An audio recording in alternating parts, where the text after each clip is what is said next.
Hey guys, welcome back to the channel. This is Legendary Language Learner, and I'm Matthew Boyle, and I'm on a mission to make language learning truly unforgettable for you. I hope you had another fantastic week of language learning. I know I certainly did. I'm posting these long-form videos on Saturday, shorts daily, so I hope you'll subscribe and stick with me because I believe I can really help you out and add some value to your mission and to your adventure. And in today's video, I want to give you 3 pieces of fantasy-themed language learning advice. Now, before I do that, I want to warmly welcome you to like and subscribe so you won't miss any future videos. Now, the first tip is to slay the dragon.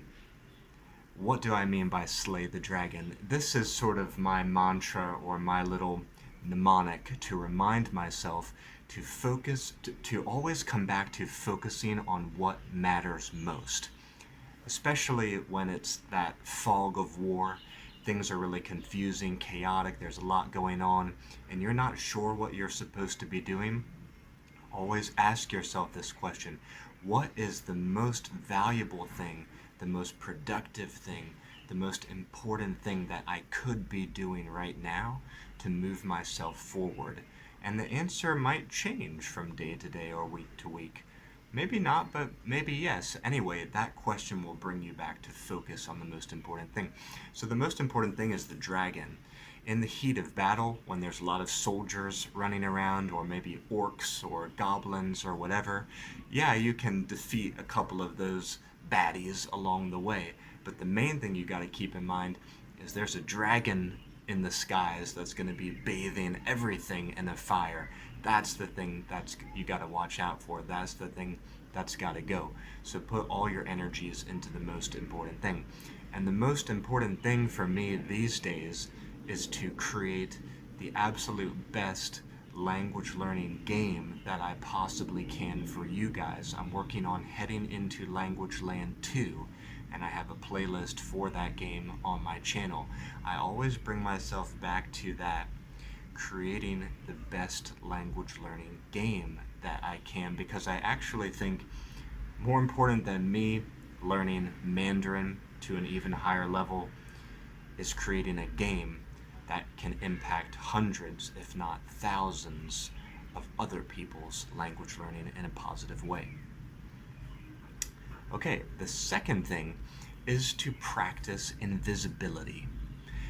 Now, what do I mean by that? Obviously, we can't really go invisible, not yet anyway.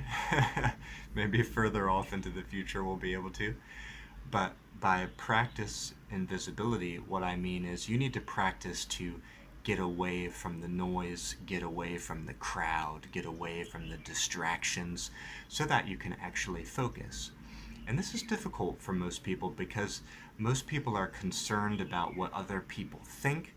They're concerned that they might offend people if they make themselves unavailable, even for a short time. This is because we are living in an age of hyper-connectedness, and everybody is expecting, well, we believe everybody is expecting or desiring a reply from us right away. And if we don't reply right away, or if we're not accessible at all times, then we might lose the friendship or hurt the friendship. But I want to help you to think about this in a different way, and you will be able to shift people to, once they understand what your habit is, and you can have a conversation with them about the habit that you're trying to set up.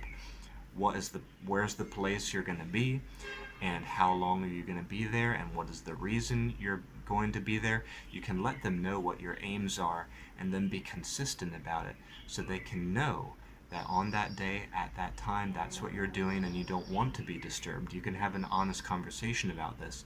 And in the beginning, yeah, they might feel a little,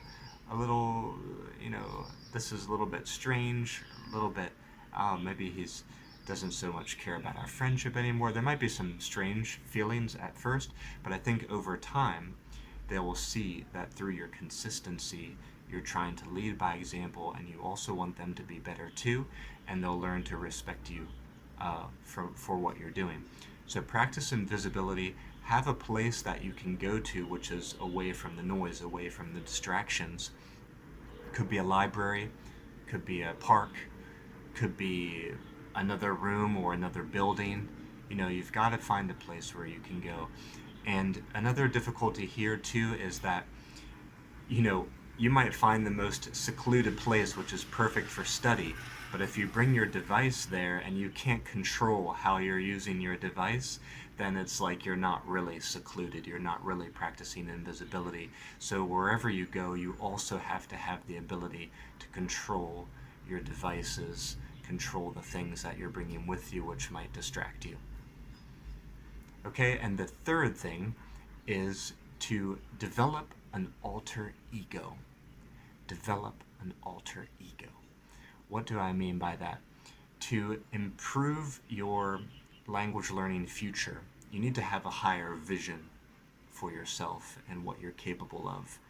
You can draft that vision out on a paper, describe that man, describe that woman, describe what their talents are, or describe what their highest abilities are. You can also actually, language learning games are a big part of this channel, and I will design for people commission cards to represent their character in the game. So that is a very concrete and tangible way that you can practice what you want to become. But remember that Beyonce had Sasha Fierce. Kobe Bryant had the Mamba.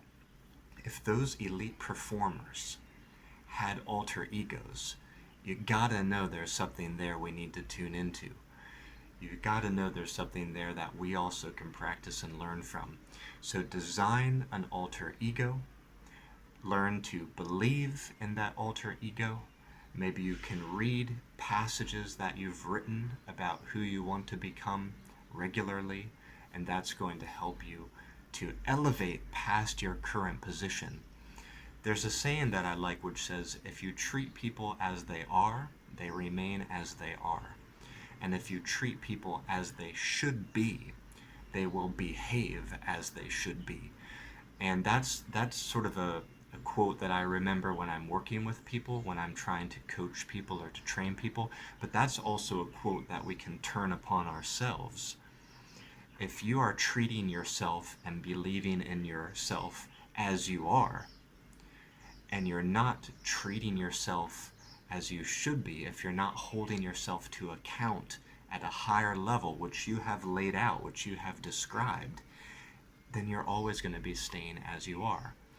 So, and that's another reason too why people get teachers, why people get mentors, why people get coaches, because they can help you to establish that vision and hold you to it.